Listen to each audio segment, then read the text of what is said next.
19 episodes in. We're 19 episodes into this. So, let's get on to the next edition of Neo Reality Collective. So, there has been an update regarding WWE talent bonuses for WWE 2K Games' Battlegrounds video game. And let's take a look at this dark update because it's potentially bad. WWE talent royalties for video games took a sharp turns following bankruptcy of THQ. At one point, talent made up to $100,000 in royalties. Once Take-Two took control, talent royalties decreased, with some stores making $10,000 to $15,000. 2K Battlegrounds was released last month, which isn't expected to sell as much as prior 2K series, and there's confusion when it comes to royalties for some wrestlers. According to Fightful Select, one unnamed talent received a large payday bonus from the game. The rest revealed that they would be receiving a $35,000 bonus for appearing in the 2K Battleground. Others were told that they would be included in DLCs, but wouldn't be given a royalty bonus due to not having main roster contracts. So, screw the NXT talent. Fiverr recently provided an update on contracts indicating several NXT call-ups were finally spoken to about new main roster deals.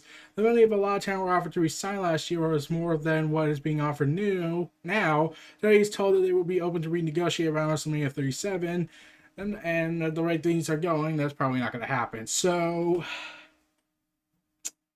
yeah, granted they're making a little bit more money with this game, but yeah, they're not getting up to $100,000 in royalties, so yeah, it's because of THQ's destruction.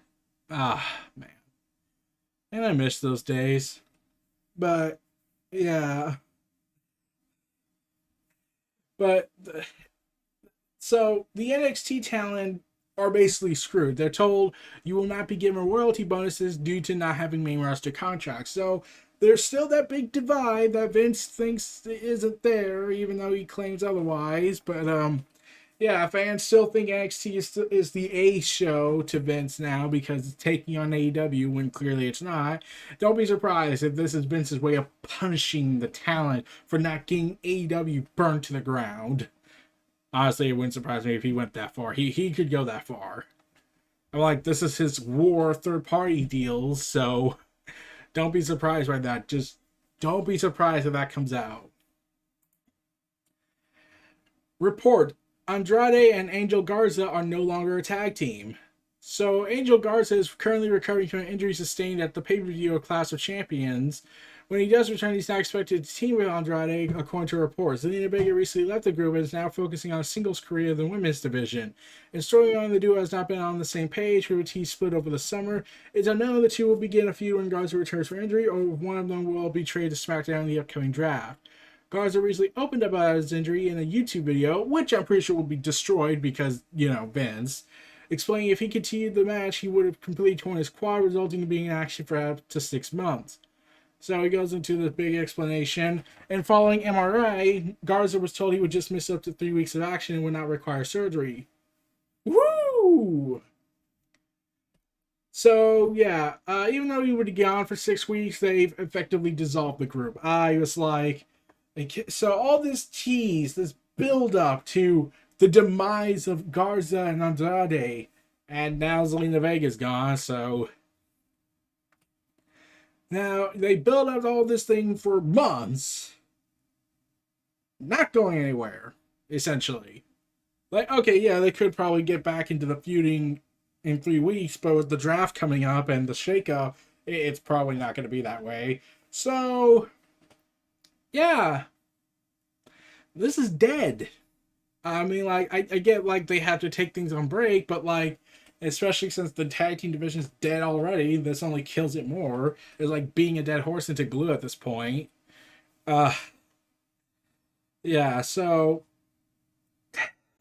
it's annoying, frustrating, and now it's like because Garza got hurt, now they can't do the big payoff they were likely going for. And once again, I am still trying to wonder why Vince says Garza is like Eddie Guerrero, just younger. Except Garza hasn't done anything that made me think Eddie Guerrero other than his looks. of ethnicity. That's it. I mean, like, granted, it's cool that Vince complimented him to that part, but he's not really feeling like he's being pushed like an Eddie Guerrero, or at least getting a push at all. He's just been portrayed as a moron from what I've seen. So WWE has filed several trademarks for NXT UK talent. Oh boy, let's see what let's see what Vince trademarked. Um, I can't pronounce many of these names, but they did classify this. Kaylee Ray. So yeah, she's screwed. Uh, the other ones are A Kid. Okay.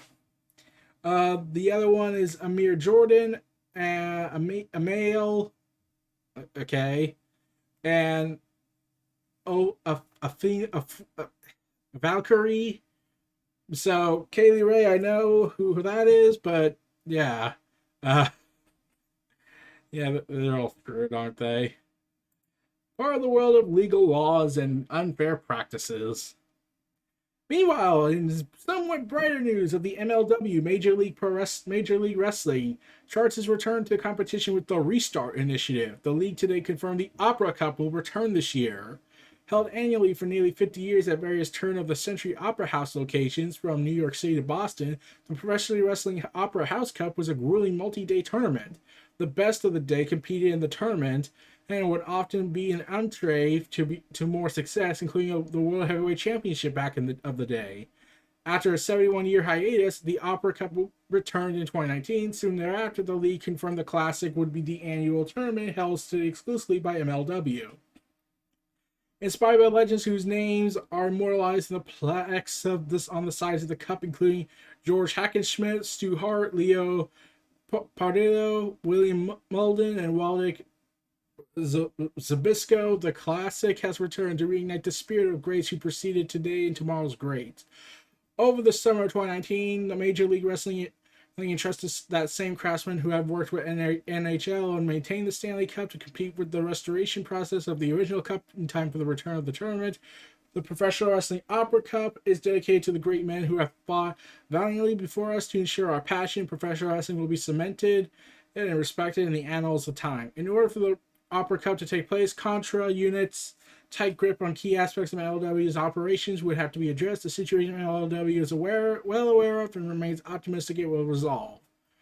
So, I do not know much. I don't watch MLW. I do know they have a war game show, and then they sold the trademark to Vince because instead of it being an open trademark deal, they just said, let's just give it away. So, for quite a bit of money, it seems. But it's cool to see these classics of yesteryear return to the world of professional wrestling after being gone for so long, like the Crockett Cup until the plague happened. But it's good to see this. I wonder how they're going to handle it because they probably can't do opera house shows because, well, there's a virus going on. Also, there's a guy who clearly wants to get attention on the grounds of we're supposed to compliment you for this, even though we're questioning why you even did this. Ridrick Moss, the guy whose name I completely forget about every single time, has revealed he has been wrestling for the last 2 months with a torn ACL.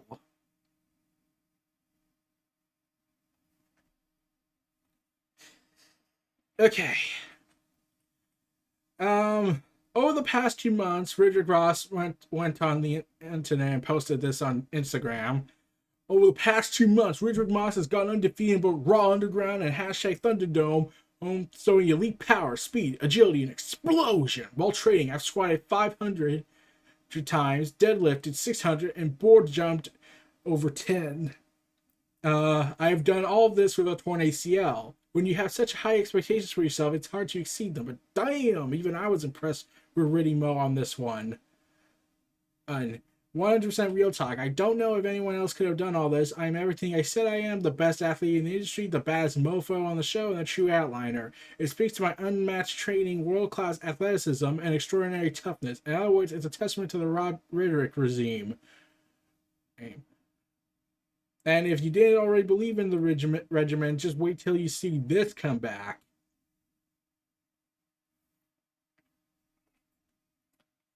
Okay, I'm just gonna say it.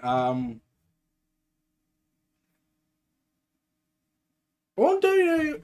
Okay, so allow me to point the obvious out here. Let me just point this out. Uh, Stop me at my reasoning, but if you've apparently kept this secret for 2 months, wouldn't it be best not to tell anyone till WWE found out?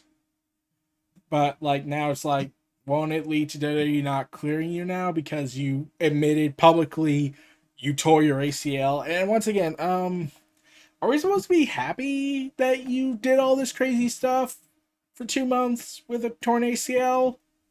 I mean, okay, I'll admit I'm a little bit impressed, but it's kind of dangerous that you did that to yourself. Won't that long term damage you to the point that you probably can't wrestle anymore?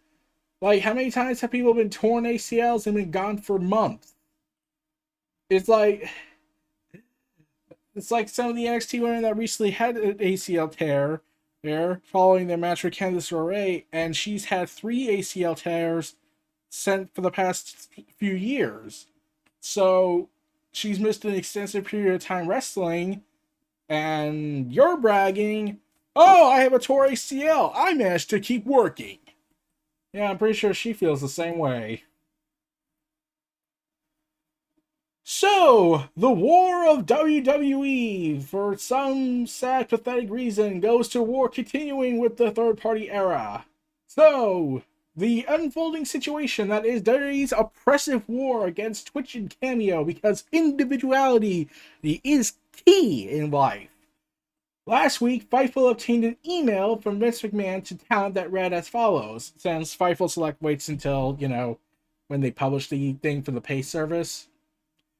Just a friendly reminder that this Friday, October 2nd, is the deadline for severing any unauthorized business relationships with third parties. As was mentioned in my September 3rd message, continued violations beyond this deadline will result in fines and may result in suspensions or termination. Damn it! If you need further details, please contact our EVP, Brad Blum. Thank you, Vince.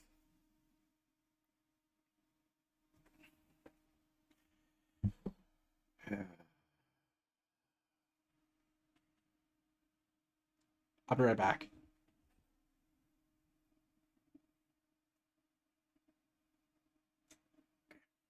Okay? Okay. Vince, just say it. Just say you hate everyone. Anyways, so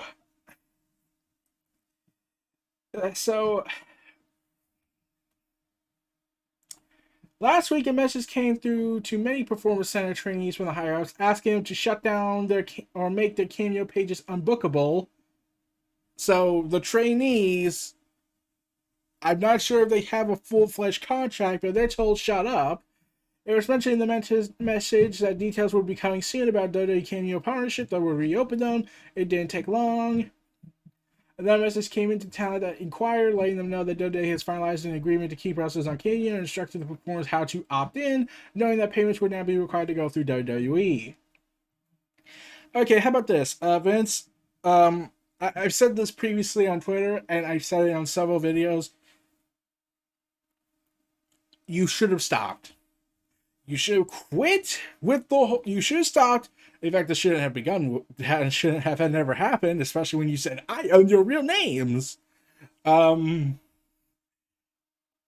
Vince, if you really wanted money from the hardworking talent just doing their own stuff, if they were using your trademarks, your name, and making money off the gimmick, then yeah, I can see you wanting a cut. I can understand it. I would agree with you that yes, they're using your intellectual property that you trademarked or created, therefore you should deserve a cut, even though you're a billionaire and therefore there's a lot of ethical questions on this.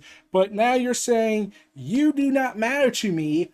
I want all your money and it has to go through me, so you get a small cut while I'll take away some of your downside guarantee. Is that cool? And that doesn't result in a punch in the face yet. We need another Bret Hart to come in and punch him. Maybe Punk one day if he came back. But again, and it just gets this is what was also said. Fightful spoke to numerous wrestlers about the situation, as outlined on Fightful Select last week. There were responses and reactions all over the map for WWE's third-party policies. Um, why isn't it all over the reaction type? Why can't it just be straight up, we're pissed that you're defying social liberties? Oh, one prominent WWE superstar on the main roster told us that they weren't too concerned about the policy, as WWE takes care of them financially and their schedule haven't really allowed for Cameo to begin with. Okay. So this one superstar who's very prominent on the main roster is basically said, well, while I totally get the other guys' concerns, I'm pretty well off, so I don't really care, essentially. Who would be so okay with this corporate kiss-assery? I'm like, it can't be anyone that I like. I mean, like, that would just be oh, wait. Is it the guy who keeps trying to spread stupid nonsense about messiah complexes and thinks he's God, and spreads the gospels and got beaten up for it multiple times and then abused his disciple, who may or may not be doing something with Rey Mysterio's daughter, which is ethically concerning, considering what happened in June. So, yeah, I'm talking about Seth Rollins. Is it Seth Rollins? If it's Seth Rollins, then I would like, okay, that makes more sense, because Seth Rollins, as far as I know, doesn't have Twitch or Cameo. But why would he? But like, even if it's not Seth Rollins and if it's someone else, I was like, okay, no, you have to be righteously pissed off at this. No one, and I mean no one, should be all right with getting their liberties taken away. Like, again, if this were straight up employees, that would be a different case. But it's not. They're independent contractors. But Vince still thinks he could have his cake and eat it too. So, and this was also said.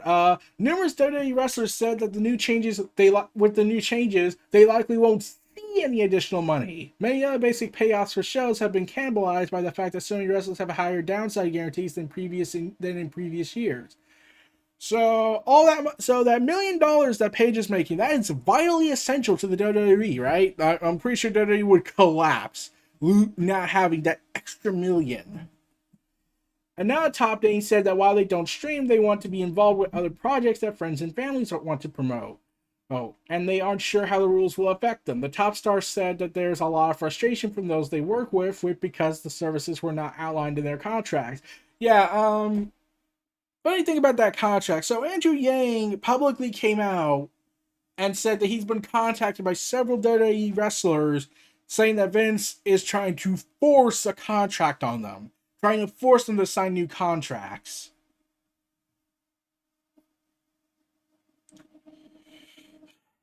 Okay. Okay, at this point, if I was a wrestler and I was working for WWE, I would be like, okay, so let's see if I get this straight. You want me to sign a new contract to forfeit my rights of Twitch and independent business dealings that won't affect your bottom dollar. Like, if it's because I'm using the wrestling names, fine. I'll just use my independent name that I trademarked. Fine, we can work that out. But you're telling me now you're trying to force me to sign a contract. Okay. You're going to try and force me to sign a contract, and you're going to either suspend me, because if you suspend me, and especially without pay, I can just go and make money on Twitch, and Cameo. Or we can go this route. If you fire me, I'm pretty sure New Japan, Impact Wrestling, AEW, MLW are all going to make a phone call to me and say, hey, we would like to hire you. And then they would give me a live, then they would, let's see, where is it? Then they're going to give me a live microphone where I get to say whatever I want, and I get to say, hey, Vince, you're a piece of... Right now. So, yeah, if I was a wrestler, I'm pretty sure I would just flip the bird and just walk out, because I was like I'm pretty sure I'm content with the current contract. I'm not really content being fucked over big time, but at least I still have my rights. But Vince really hates individualism and independent ideologies. And the other top name that was mentioned is they don't say the name. But I was like, that's the mentality this one prominent superstar said that. Oh, it doesn't affect me, so I don't really care. Um, but and so the top star said that there was a lot of frustration with work because the services were not outlined in the contract, so you're breaking laws probably. All across the roster, varying bits of information are being sent to talent at different times, which is much different than in the past, where they get the news universally on the internal talent relations app. Almost all the talents that Fightful spoke to said that they wouldn't bother signing any deal or opting in if it was presented to them.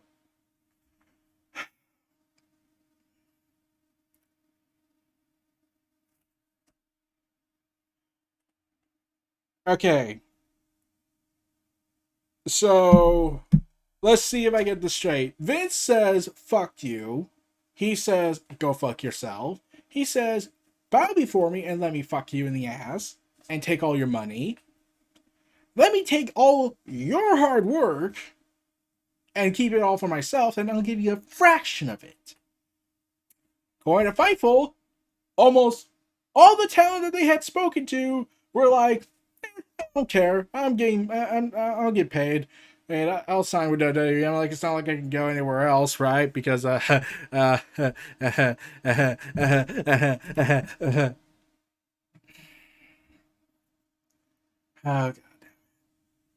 okay.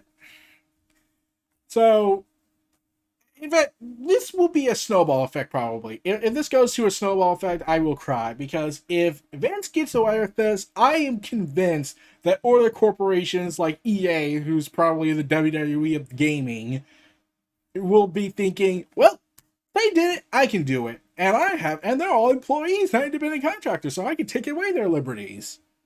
So yeah, way to go. Thanks a lot, talent. Your services of this country have been so graciously acceptable. Okay. Eric won't be wrestling for some time. He went on Twitter and said, today I had hardware removed from my cyborg arm. Okay, I did not know that.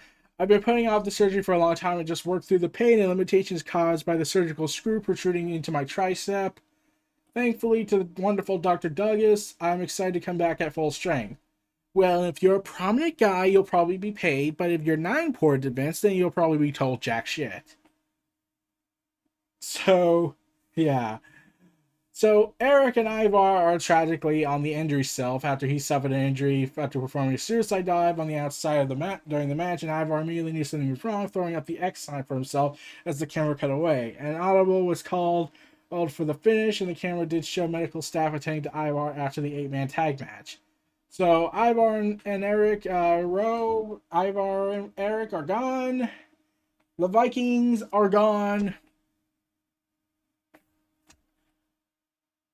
Can we go back to calling them War Raiders or War Machine even? No, in fact, we'll just settle for the Viking crap. I mean, at least if they don't let their name War Machine come out, they'll probably still keep them if they leave. So probably for the best. WWE, as part of my continuing saga of crying, picked up a total of 41 wins at the 15th annual W3 Awards. The wins include 5 awards for the New Day's Feel the Power podcast, including the Best in Show award for Best Individual Episode for podcast, which was the June 6th episode on racial injustice. Corey Gray's After the Bell podcast, which also picked up 5 awards. Which, yeah, I'm pretty sure the episode that was selected was probably his apathetic apology to Mauro Ranallo without even saying his name. There are also awards for WWE's various social media channels: Instagram, YouTube, Snapchat, TikTok, and Twitter. Oh, YouTube. I mean, WWE's going to take that away, so really this award means jack all. WWE also won a gold trophy for social features, best social presence. The WWE Network picked up a total of 16 awards, while the Bum landed 4 awards, including a silver award for best web personality and host the video, which went to Kaylee Braxton. Yay. Yeah, tragic, tragic, tragic. Uh, so one of the awards went to WWE's if I'm correct, Undertaker the Last Ride. So at least that one's more justifiable. So I can give it that credit. Well, yeah, WWE continues momentum with awards. Now, if Vince still thinks he can win an Emmy or a Golden Globe, yeah, good luck with that. So, former WWE Tag Team Champion and Money in the Bank winner Aaron Stevens, aka Damien Sandow, says that he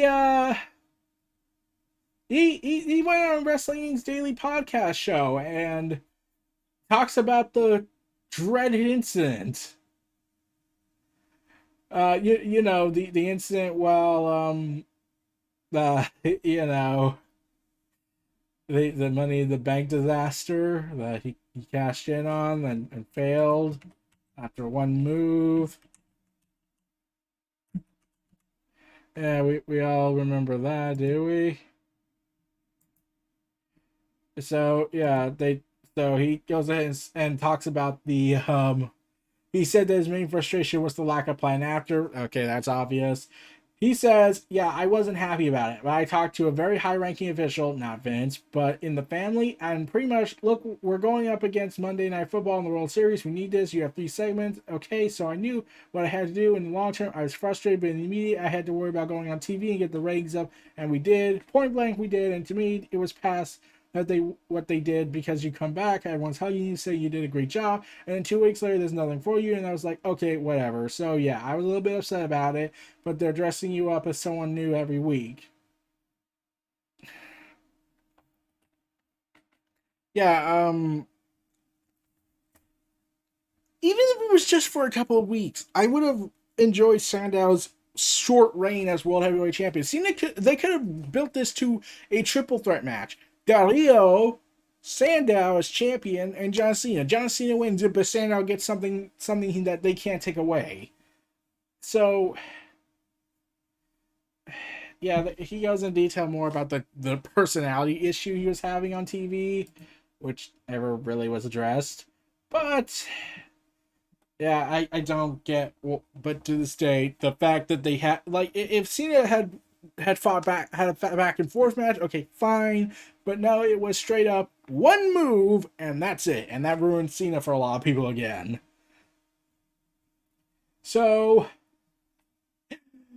okay, so WrestleVotes reported on Twitter that WWE officials have pitched multiple ideas to get the briefcase off of us and to make the Money in the Bank storyline a main focus again. Ringside News first reported this, so take that with a grain of salt that the plans for the Money in the Bank briefcase were up in the air and that many options are on the table. It's believed that Vince hasn't made up his mind yet for the briefcase yet, and if he's not telling anyone. The main issue in the way of getting the briefcase off of Otis is Vince himself, which is obviously a significant issue. Vince is said to be Otis's biggest fan, and because of that, right now the change is a no-go, but that could change. So essentially, it's this. It could happen, but probably won't. I forgot Otis was even Money in the Bank winner. And now that Mustafa Ali's a heel, because, of course, now if they go he was the hacker the whole time, that means we have to blame him for the contract win. Um, Pretty sure they didn't plan any of that through. So let's go and explain that one day. So I was like, it's not going to go to Raw. Like, just have Otis cash in and immediately fail. Like, I know I talked about Sandow and how injustice it was for him, but like, at least Sandow could have been a bigger player. I don't see Otis, and this is just my opinion, I don't see Otis being a big player in WWE as much as some probably like, but like everyone thinks he's just good as a mid carder at best. But I'm thinking to myself, like, oh god. So, like, even if Otis drops the briefcase to someone else, who is it really going to go to? I mean, like, WWE clearly doesn't want to have Drew McIntyre lose the title until WrestleMania, probably, and Roman Reigns is Roman Reigns. So, they're kind of stuck where they can't win. If they go with this, they fail. If they go with this, they'll fail. I like they could probably do with Edge if he came back in time and cashed in and beat Otis and took the briefcase. He's done it before against Mr. Kennedy. Mr. Kennedy! So, yeah, no idea where the end game is. I'm pretty sure there isn't an end game, but like. So, Ryback goes on this, goes and talks about the war of the third parties. Um, uh, Ryback is pretty much trying to say everyone should fight against Vince's edict, and then goes on to talk about his whole social media account stuff. Ryback recalled that they tried to get him to turn over all social media accounts when he worked there.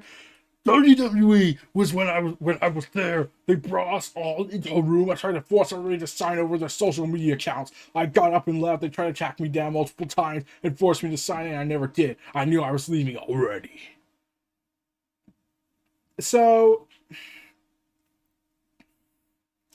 Ryback says this: I don't know the exact specifics on what control it gave them, but it essentially allowed them to go into anybody's account at any time and have full control over the account, which I thought was completely ridiculous. Now, this is the first step when you're dealing directly with money. I would love to see the percentages of the revenue that they will give talent. I'm pretty sure that's like 1%. I think the contracts, that's going to be the real talk that needs to happen in renegotiating contracts to incorporate social media into the revenue. So Ryback is essentially saying, okay, WWE defied the WWE machine. He's currently embroiled with his great legal war to get his trademarks. Let's hope it means something. So, the most weirdest trademark I've ever heard happened. WWE filed to trademark the Austin 316 name.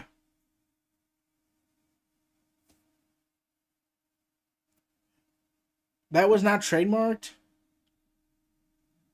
You mean to tell me this whole time Austin 316 was never trademarked? It was never trademarked? It never says it was a renewal, but I,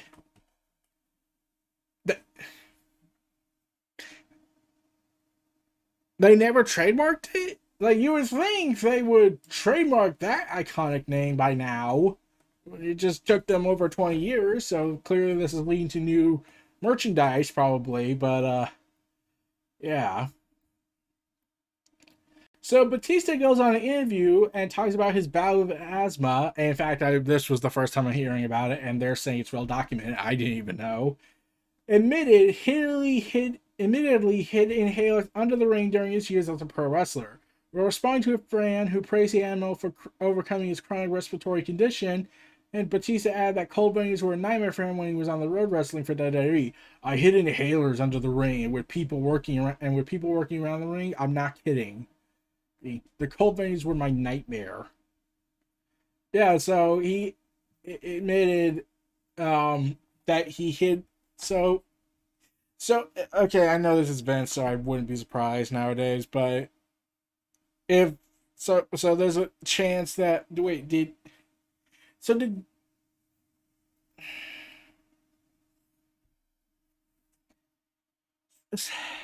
how do I say this delicately? So would Batista have made it if they knew? Like Batista said a few years ago, he appeared on Edge and Christian's Pod of Awesomeness podcast and opened up about his battle with asthma and why he struggled to last in matches that exceeded 30 or 40 minutes. Okay, there's a logistical reason why he couldn't do those kind of matches, but I'm still confused. That so if Vince knew that Batista hid inhalers in under the ring and away from people, what would have happened? Batista was making money, so I don't think he would have been in trouble for WWE. He was making a ton of money for WWE, so I don't think he would have gotten in trouble at the least, I hope. But Yeah, it's kind of concerning when you're saying I will not I will saying all this and like hinting that maybe Vince probably would not have been happy. Probably, I don't know. Victoria announced that she's selling her ring gear from her last WWE match, which was 2009. The ring gear is also from her Impact Wrestling debut. She posted the gear on Poshmark, which is a social commerce marketplace. The price for the gear is $2,500. Yeah, I'm pretty sure that's going to be creepy for some people who get ideas. Miro! Oh, the best man! He's the best man! He's the best man! Says he goes on an interview in the Unrestricted podcast where he opened about a variety of subtopics. He talked about his AEW debate and yada yada yada, but he did talk about who he would like to know, who he would like to face in the ring one day. And Miro noted he's already worked with former WWE wrestlers and named Kenny Omega as someone he would like to work with. Omega!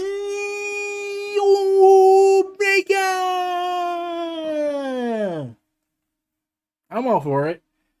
There's so many people because I haven't worked with any of those guys. It's all new. It's like I'm a little kid. I have all these toys, and by all these toys, I mean nothing but respect for these guys because they're so good and they know so many things. But who is the one that I'm looking forward to the most? As much as I would love to work John Moxley, I've worked with him before, maybe not on a pay-per-view scale, but we did live events where we had some fantastic matches.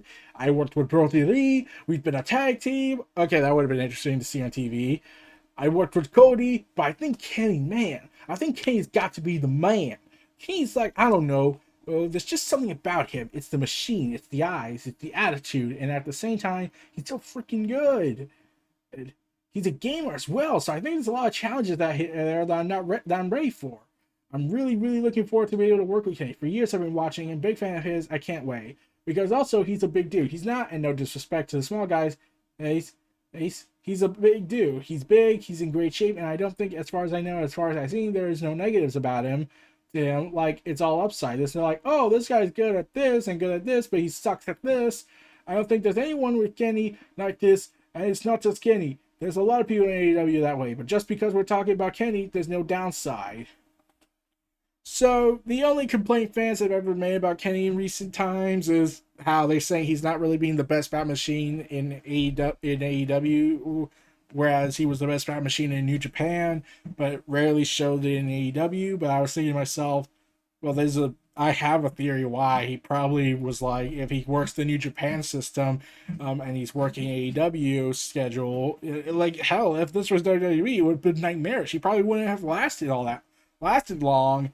If he was told by Vince and the creative team that go out there, be the best bat machine 365 days a year. Oh, and do it for house shows too. Like, wouldn't that tear your body to shreds out the idea of working that style that Kenny was known for? Like in New Japan, it was reported that he was already getting hurt and getting wear and tear a little bit. So wouldn't it make sense for him to get a schedule that he's more comfortable with and more relaxing, as opposed to, tearing his body apart in ways that could probably never be imagined. And then when he gets injured in WWE, theoretically, they'll blame him, saying you should have done better. So Baldur's Gate 3, but also, yeah, I would love to see Miro and Kenny Omega work. Pay-per-view match, please, one day. In fact, just do it at the tournament. Do it full gear. Kenny Omega versus Miro for the AEW Championship contendership. So, Baldur's Gate 3 is having a very successful first day in early access. Yay! And the studio goes ahead and tweets, it appears we broke Steam. Thank you. Yeah. So, yeah, apparently they broken Steam with their sales traffic. I'm like, last time we had a Baldur's Gate game was early 2000s, so yeah, I get the feeling nostalgia played a factor. It has peaked just over 70,000, extremely high for a full price early access game, and the game's surprise release on Mac has likely driven early sales too. Woo! So, Be hyped for that, everyone. Baldur's Gate, and that's only early access. Imagine what it will be like when it's fully completed. So, Watch Dogs Legion lets you play as better with compromised characters, according to GameSpot. Watch Dogs lets you play as any character in the game, but it's a lot more interesting when those characters are a bit crap in some way, it seems. Oh, wait, this is an opinion piece. Yeah, they talk about the opinions about how the game could work and whatnot. Okay, well, that's an opinion piece. So, Pokemon Go is offering free in-game items to celebrate the developer's 5th birthday. Ninetac is celebrating 5 years of independence with a plethora of free Pokemon Go items. Trainers, we're having a 5th birthday party. Enjoy this favorite in-game items valid until October 13th at 5 p.m. PT. Celebrate by sharing your favorite memories. So, according to Sarah Bell, all these 5 bonus items you'll earn for entering this code is 20 Ultra Balls, 1 Star Piece, 10 Pennant Berries, 10 Ninetac stickers. Yeah. And I keep forgetting that Pokemon Go is still a thing because really think about it for Pokemon Go. Remember when Pokemon Go first came out, it was pure anarchy. Like, all the anarchy in the world. Like someone actively went into a minefield. No, not knowing the danger. Yeah, we were crazy back then.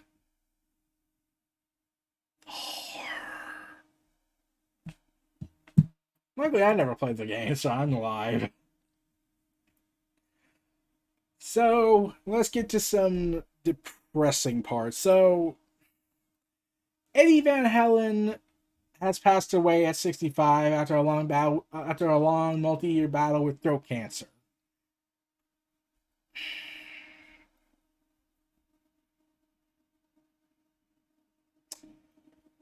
So, it was announced by Bill and Ted's Face the Music co-writer Ed Solomon, who co-wrote both the original movie and the brand new movie, took to Twitter to talk about trying to get the legendary guitarist for the movie. He goes on to say, "Super sad to hear about the passing of Eddie Van Halen, and he was a big influence on Chris and me. We were waiting for Bill and Ted. In fact, when director Stephen Herrick was reading the script, he got 3 pages in, stopped and put it on 1984 and resumed, and we wanted the movie to be a cinematic jump." But like, yeah, they kept talking about how they wanted him. They saying this. We tried to get him to do something, anything in Face the Music, but they said he was unavailable and wouldn't tell us why. Sadly, I think I know now. So that was depressing. Rest in peace, Eddie Van Halen, and your legacy will not be forgotten in the world of music. Jurassic World 3 won't be hitting big screen anytime soon. It has been delayed. What is this delay? Let's see. It's June 10th, 2022. Yeah, that sounds about right. And there's a ton more delays that happened, but we'll get to them in a little bit. So someone who's insane said, "Hey, I think I have a brilliant idea. I want to go ahead and play Skyrim on a tiny keyboard." Yeah.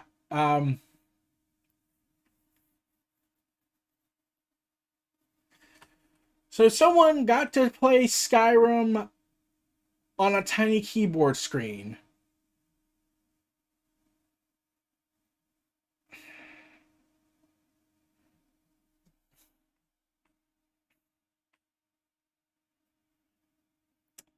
So Todd Howard famously told gamers in 2018, because it's Todd Howard, "If you want us to stop releasing Skyrim, stop buying it." Oh, God. Oh man, these ports gotta stop. Like they made an Amazon Echo version of it, which should have been the sign of "Stop, man, stop! I can't take the torture anymore." DC has a new cartoon in development for Cartoon Network and HBO Max. DC's new Batwheels.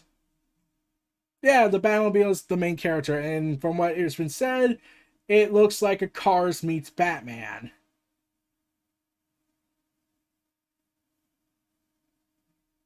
So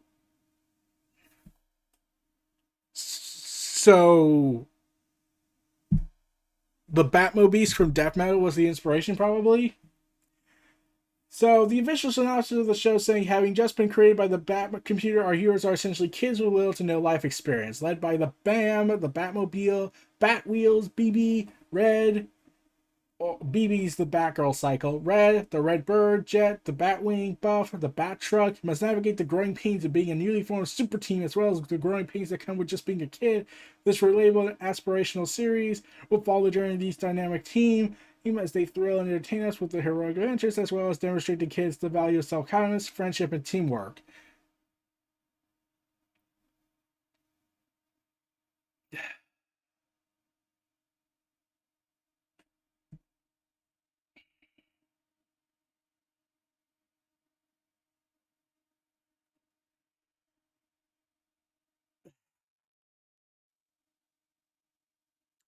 I'm being flashed back to Teen Titans Go and their moral lessons they tried to do. Activision closing Blizzard office in France. So yeah, Bloomberg sources said Activision Blizzard would inform employees more next week about the fate of the the office and their jobs, and if relocation to another studio is a possibility. Bloomberg also states that Activision Blizzard had originally intended to move half the employees to London, move half of the office to London, but Brexit and the ongoing coronavirus pandemic created risks that ultimately hindered the relocation process. French labor laws, however, require companies to negotiate proper compensation for employees that wound up getting mass layoffs. So Activision has to pay for it. Blizzard said the employees were told about a proposed project to reorganize the office. The company reiterated that supporting its employees during this difficult time is its main priority. Okay, let's be honest. It's screwing the customers first, then helping the employees. Potentially, that's an iffy kind of thing. Over the past year, we have been exploring how much we best to integrate our capabilities across the business, enabling us to better leverage talent, expertise, and scale as we adapt to the needs of a fast-paced, highly competitive, digitally focused industry. We mostly learn about this by screwing the customers over and ruining port games for other games.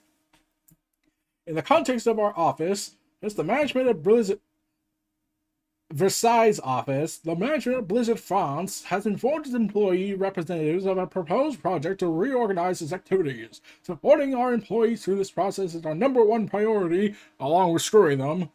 We are working through various processes related to this, and the CSE meeting is scheduled for October 13th and 14th. Oh, they're gonna miss Amazon Prime Day and Target sales. Until then, as there is prescribed legal process, we cannot further comment on this. Okay. Um. So yeah, part of the whole yeah yeah God. So this is the continuing saga of Blizzard screwing people over, Activision Blizzard and whatnot. So Ed Boon posted a video of someone chasing that Tartarkin from Mortal Kombat, and commented named Shane got a shrimp and said oddly reminiscent of the scene from Rambo. And someone did watch them back to back, and they are quite similarity. So is it Rambo? I mean, like, it would probably be the best Rambo game in a long time after that on-rail shooter disaster that it was. Though I'm pretty sure PTSD will come to Angry Joe. Angry Joe Rambo! So, PS5 has a very bold prediction. They say that they will outsell the PS4 launch with over 7 million sales by April, Jim Ryan says. Uh-huh. Mm-hmm. Can we go ahead and talk about the pandemic first? I'm pretty sure that's a big factor that could probably cripple it. So, best not to think that big yet, dude. Hulu to advertise comics at the end of Mondarch episodes for Marvel Comics. Of course, Mondarch is the one who figured out the synergy of advertising comics on Marvel TV shows. So, yeah, Marvel has worked out a deal with Hulu for the upcoming Head Games comic book series to be promoted at the end of every episode of the stop motion animation Modark series currently in development. And while that idea, a comic book being advertised in the body of a show based on comics, sounds like an no-brainer, in practice it's been a rarity, so much so that DC and Marvel have certain times paid for a workaround where they reimburse comic book shops when they buy advertising and pre-rolls when comic book movies are being shown. Neither Marvel or Hulu have given an explanation of how it's being worked out to be changed here, but no one's really complaining, honestly. And considering that Disney owns everyone, I'm trying to wonder how this negotiation would even go. So this is going to be a stop motion series based on, well, Mondark and whatnot. So the episodes have been written, they've been recorded, now they're being animated, Oswald told Collider. And we're being committed to very hard at working the stop motion aspect to it, and we're really packing every frame with crazy detail. It's looking like it will be early next year, but I don't know the exact date yet. We were last hearing about it. So interesting. I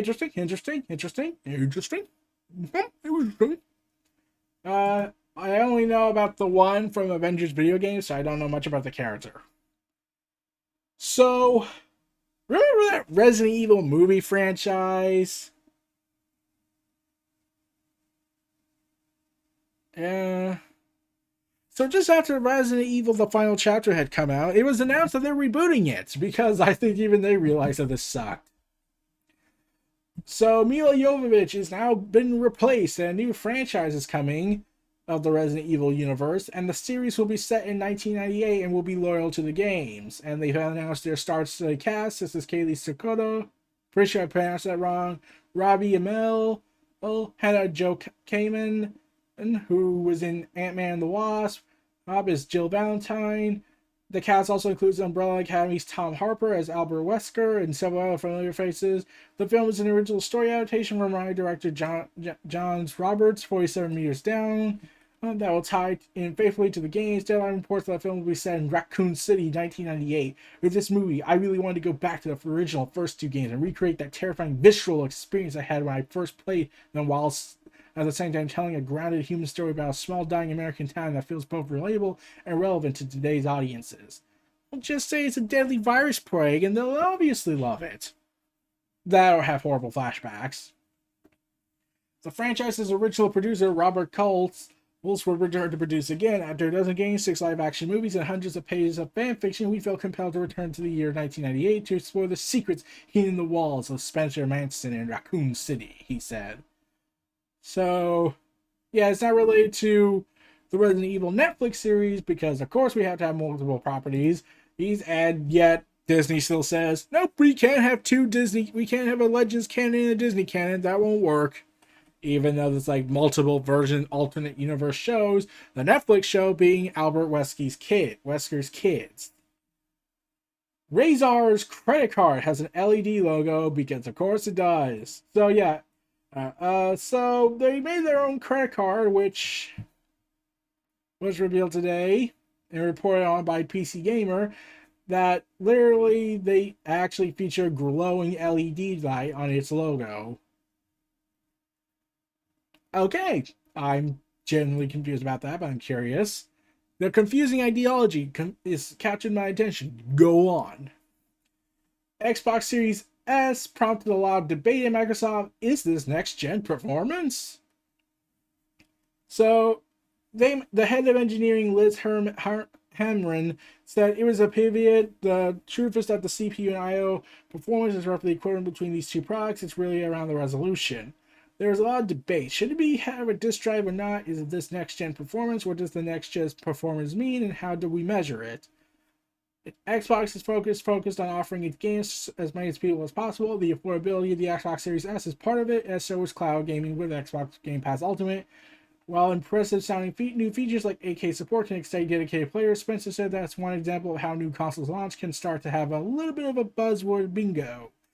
I think 8K is aspirational technology. But Spencer says the display capabilities of the devices are not really there yet. I think we're years away from 8K being, if it ever is, standard in video games. Yeah, I'm like, we just got the 4K. Can we not do 8K yet? It's already crazy enough as it is.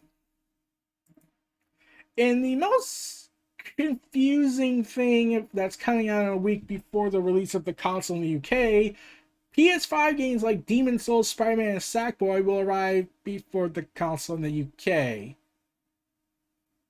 Yeah, this is legit. What?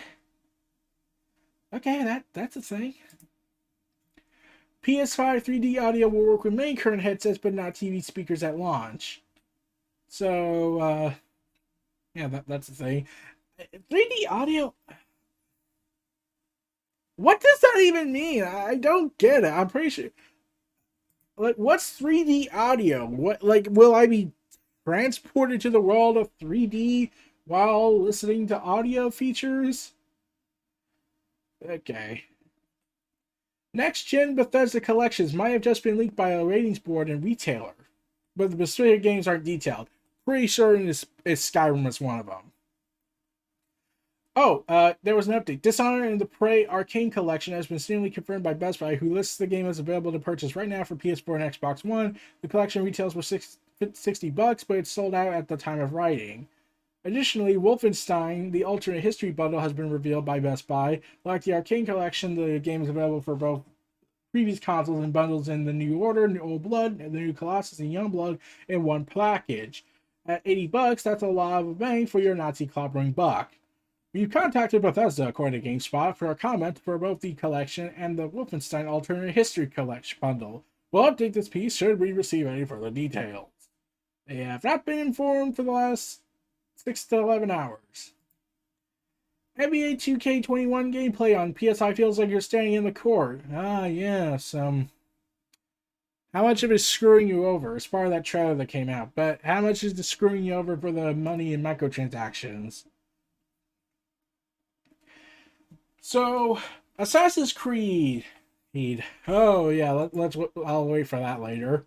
Daniel Craig has offered some sage advice to the next James Bond movie, to the next James Bond. His words of wisdom. What could be Daniel Craig, who's played this character for nearly over a decade? What could he have offered to the wisdom of the future of James Bond? Let's hear it. Don't fuck it up! It's a beautiful, amazing thing. Leave it better than when you found it. Yeah, that's sage advice. Yeah, Craig recently took over to Roger Moore as the longest serving Bond with 14 years playing 007 under his belt. That's his advice. Don't F it up. That's brilliant. Walking Dead's executive confirms Michonne will return to The Walking Dead, but it might not be on the show. Okay. So if I had to, so yeah, say the Scott Gimple said absolutely you'll be seeing Michonne again. Okay, so she could show up in one of the spin-offs or the Walking Dead movies. We're going to be telling stories from Michonne again. The end of her on the series was in many ways the start of the story. Yes, we go ahead and did all this build up and now we ultimately have no resolution and it's set to be an expanded material. Gotcha. Diamond UK broken into. Comics delayed till Thursday. There was apparently an incident in the UK where Diamond UK had a serious break-in at the comic distribution company's warehouse in Greater Manchester. So they put out a public statement saying that comics have been delayed, and yeah. So it's been delayed till Thursday, sadly. Sorry to hear that, UK fans. Sorry to hear that, man. Assassin's Creed Valhalla podcast series Echoes of Valhalla explores the Viking history of the game. All episodes are now available on Spotify. The Echoes of Valhalla is a new podcast documentary that explores the Viking history of Assassin's Creed Valhalla. The podcast is made up of 5 episodes that give a deep dive into the history of the next installment of the Assassin's Creed franchise, promising an immersive new audio experience that tells a captivating story with insights from great Viking experts. The first episode starts off the series by explaining who the Vikings were through their customs and beliefs. Each episode runs around 15 minutes of length and features comedian, well-known experts, and reconstructed scenes to bring to life the glorious era of the Vikings that you've never seen before, you've never heard before. Echoes of Valhalla invites listeners to relive the epic adventures of the Scandinavian warriors invading England with a unique audio podcast experience that has the feel of a documentary series, the official press states. The documentary aims to showcase the different ways of the Viking society, including military strategy, shipbuilding, and the role of women. Set to release on November 10th to coincide with the launch of the Xbox Series X, Assassin's Creed Valhalla puts you in the shoes of a Viking assassin in the 9th century AD, also known as the Dark Ages. Venturing away from the Norway to settle in England via your longship, you'll be able to build up settlements, contend with the locals as you try to carve out a new future for your clan. With dual-wield weapons, you'll be able to experience fighting style of the Viking warrior. You've been wanting to learn more about the new era and the way the Vikings ahead of the game's release? This podcast might just be your answer. Verily, lifestyles have improved tenfold. Also, speaking of Assassin's Creed, it's happening! So, Watch Dogs Legion Year 1 plan includes an Assassin's Creed crossover. Yay! So, we're finally getting the longer-dreamed Assassin's Creed crossover. Wait. Oh, it's not canon. Never mind, everyone. Cancel the plans. Okay, so there's been this debate regarding the Assassin's Creed and the Watch Dogs games being set in the same universe, which, honestly, I would actually kind of love and would actually explain multiple things. So, yeah. So this Darcy herself is heavily inspired from the Assassin's Creed universe, her movement style, her look, her abilities. She's also have dedicated content that is specifically part of the AC universe that I can't go far into yet. And they say it's been a long time coming, but they say it's not canon. So that the whole merging of the Assassin's Creed and Watch Dogs exist in the same universe, still up for debate though. Considering that in Assassin's Creed 4, I believe, there were emails in that game, trivia, to be Easter eggs about CTOS. And considering the game doesn't really Watch Dogs didn't really explore much of its world other than the CTOS hack, and you could make an argument that was a Templar plot. It would make sense. Like, you could cut out the modern talks and set it in the Watch Dogs universe, which would honestly make more sense. Heck, the totalitarian regime sounds like it would be the Templar Order's thing. So, yeah, I totally get that. And I hope they cross over, have the characters from Assassin's Creed's modern timeline show up with Watch Dogs characters. However, we have bad news to end this on. The Batman, The Flash, and Black Adam have been delayed, as the Matrix 4 release date has moved forward. So, only Wonder Woman 1984 remains in 2020, holding tight to a Christmas Day release. And that's not going to happen. So, Dune was supposed to go and compete with the Batman after its delay, but then they decided, oh, no, we're going to go to March 2022. We're doing Wes Anderson's quirky comedy drama, The French Dispatch, now both moved to next year. 2020 will be the first year since 2014 without a new, I can't pronounce this director's name, and whatnot. Unfortunately, there have been more DC delays, with Ezra Miller-led Flash being shifted back 5 months from June to November 2022. And we'll have to wait till 2023 of June before we get to see the damn sequel, Fury of the Gods. And Black Adam, the Dwayne Johnson entry into the superhero genre, no longer has a release date. So, yeah. Wonder Woman 1984 remains on track, while Lana Wachowski's currently untitled Matrix 4 which will see the return of Keanu Reeves and Carrie-Anne Moss reprise their roles as Neo and Trinity, have been brought forward from April 2020 to December of 2021. So, yeah. Bad news all around. COVID crisis! It sucks. I get it. The industry is fucked. Mostly the theater side. I'm pretty sure everyone else is going to probably be safe. But, that's currently the last bit of news. Let's take a look and see if there's any more news that was made. Let's see. No, this is just articles. Yeah, man, it's just, yeah, we're ending it on this. So, Yeah, I bet some people are gonna be mad that we ended it on delaying movies and whatnot.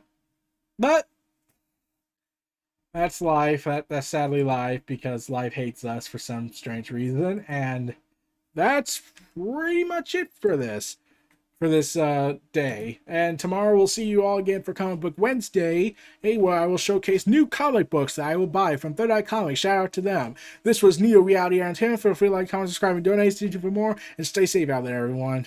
Peace.